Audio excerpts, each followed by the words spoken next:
चालू करो बे। हुआ पहलगाम अटैक, तब आपको उस वक्त क्या लगा कि मतलब मैंने सुना आपके एक दो जो लेक्चर्स थे उसमें आपने जब बात की, लेकिन अगर किसी ने नहीं सुना, आपको कैसा महसूस हुआ उस वक्त की मतलब फ्रस्ट्रेशन, एंगर, दुख क्या था? जिस तरह से उरी अटैक किए थे, उरी अटैक के बाद किए थे, सेम अटैक के 10-15 दिन बाद हमला करना, सेम रात के समय हमला करना, सेम एयरफोर्स को लेके घुस जाना। नेवी किस लिए बैठे हैं? छठ पूजा करने के लिए।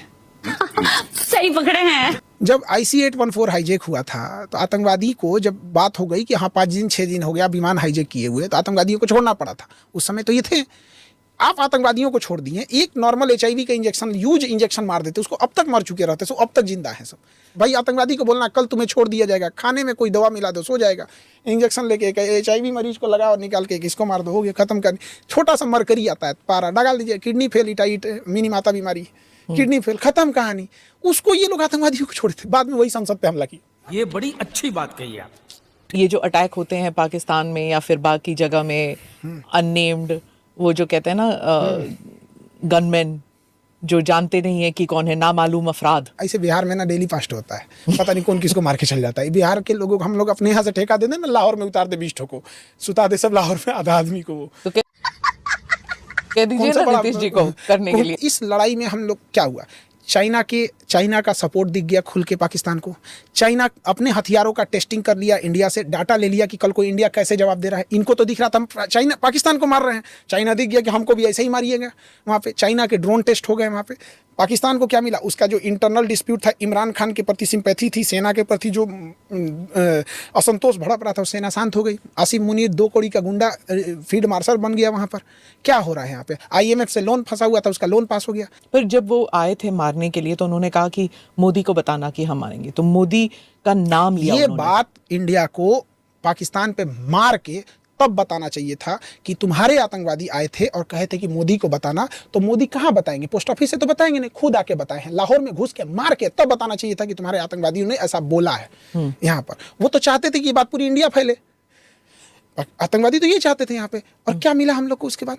अरे कम से कम इतना घुस के मारना चाहिए और डेड बॉडी खींच के लाना चाहिए पाकिस्तान से, और मेडिकल कॉलेज को देना चाहिए, चीर चीर के पढ़े सब बच्चे वहाँ पे, अच्छे से ऑपरेशन सीखे सब। पाकिस्तानियों को खींच के ले आना चाहिए यहाँ पे। क्या पुरानी लाश पे पढ़ रहे हैं मैम बच्चे, मेडिकल कॉलेज में जाके देखिए, उनका नस दब गया। कोई मरीज 3 महीना पुरानी बॉडी है, नस दब गया, पढ़ रहे कि सर ये रेडियल है कि क्या है, क्या फ्रेश लाश लाओ। ये हो नहीं सकता ना, वहाँ पे अमेरिका बैठा हुआ है, मैम, कोई नहीं बैठा हुआ है, बॉडी ऐसा कुछ नहीं। इजराइल ने मारा है, लेके चला गया है। हम 10 लाश ले आके मेडिकल कॉलेज को दोगे अनजान नाम से, किसको पता है उसमें कि लाहौर से लाए। इजराइल जब करता है तो गाजा में करता है, तो कौन सी बड़ा तीर मारता है? वहाँ पे तो मिलिट्री भी नहीं है गाजा में, और वो उनको मारता है। हम लोग कैसे मारे? वहाँ पे है ना, पाकिस्तान के पास भी न्यूक्लियर है। वो किसको मारता है ये मैंने नहीं रखता है कितना बड़ा है, वो अपने दुश्मन को मारता है। दुश्मन बड़ा है या छोटा है, 1200 लोगों को मार दिया गाजा, हमास ने मार दिया वहाँ पे, वो अलग चीज़ है। वहाँ पे हम लोग भी POK में घुस के मार सकते थे।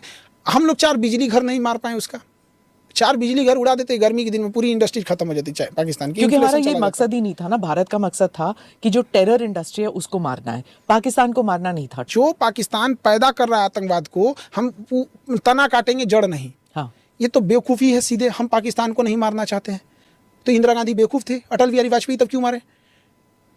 ये एकदम गलत चीज़ है। वहाँ पे पाकिस्तानी आर्मी का बैक सपोर्ट था वहाँ पे, और ये कह रहे हैं कि पाकिस्तान में न्यूक्लियर लीकेज हो गया है, अब हम लोग सीज फायर कर दे रहे हैं यहाँ से। कोई मतलब नहीं। वो ऑथेंटिक नहीं था कि लीकेज हुआ है, का कोई ऑथेंटिक नहीं था। हाँ, वहाँ पे ये बात चली नहीं थी। पर मैंने सोचा था कि कुछ लोग जो हैं वो सोचते हैं कि जो स्टॉपेज किया हमने, जो रुक गए हम, वो सही मायने में गलत था। वो गलत था। हाँ, नहीं रुकना चाहिए। युद्ध अंतिम उपाय होता है शांति का।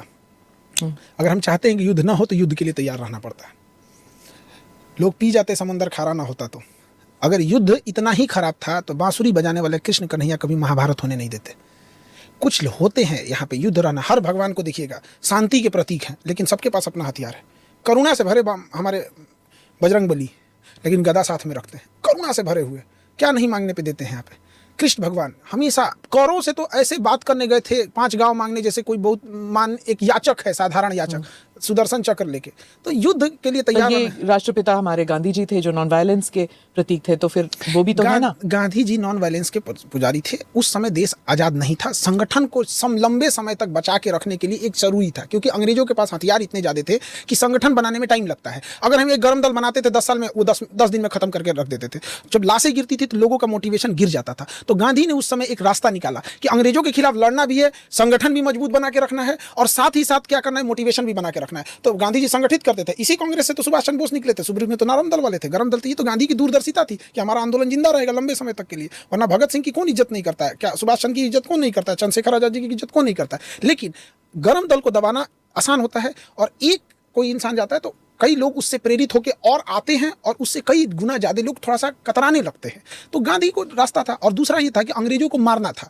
तो जब कोई मरीज बीमार होता है तो उसे टेबलेट भी दिया जाता है, इंजेक्शन भी दिया जाता है। तो भगत सिंह इंजेक्शन थे, गांधी जी टेबलेट थे।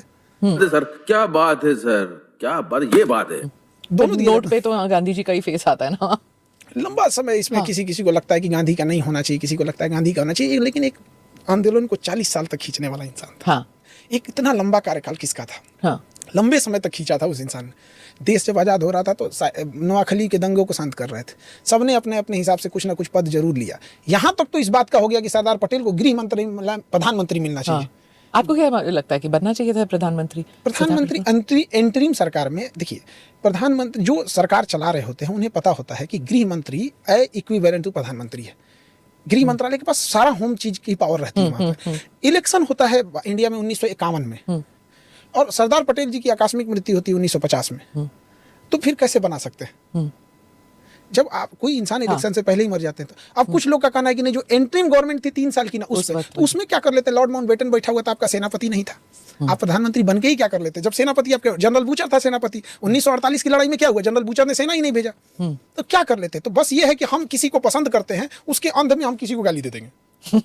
ये नहीं था। हमें सरदार पटेल और जवाहरलाल नेहरू में, हम अभी भी कहते हैं कि जितना योग्यता और दूरदर्शिता सरदार पटेल में थी, बहुत अतुलनीय थी। लेकिन इसका मतलब ये नहीं कि हम उनके वजह से हम किसी को नीचा दिखाने लगे। जब हम बच्चे थे ना, तो गांधी जी के बारे में या फिर नेहरू जी के बारे में कोई दूसरे विचार नहीं हो सकता। एक ही था कि देवर आर हीरोज। लेकिन आजकल बच्चे जो हैं वो बहस करते हैं कि, और वो पढ़ते हैं, सुनते हैं कि इनके भी नेगेटिव व्यूज थे जो इन्होंने किया या नेहरू जी ने किया।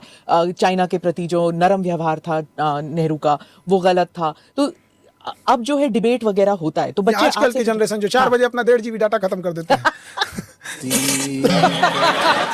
ये जनरेशन की बात करते हैं। जो हफ्ते में कोई काम नहीं करते फिर भी संडे को देखते रहते हैं। हाँ, संडे को भी आराम करते हैं। मतलब हफ्ते में कोई काम नहीं करना है, संडे को भी आराम करना है, रेस्ट डे। ये जनरेशन जो आज अपने मुखिया के खिलाफ आवाज नहीं उठाता, आज का जनरेशन, इसके सामने एक नॉर्मल 2 कौड़ी का ठेकेदार घटिया मसाला डाल के नालियां बना देता है जिसका ढक्कन टूट जाता है, ये उसके खिलाफ आवाज ना उठाने वाली जनरेशन गांधी पे आवाज उठाती है, जो गुलामी में महारानी से लड़ गया था।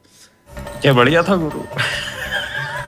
जो अपने विधायक से नहीं लड़ सकता है, बिना पैसा खिलाए प्रधानमंत्री आवास योजना से घर नहीं बनवा सकता है, वो आवाज उठाता है गांधी सही थे या गलत थे। ये तो बात हो गया। मोबाइल आ गया, 2 लाइन लिख दो, किसी को खराबी है क्या है?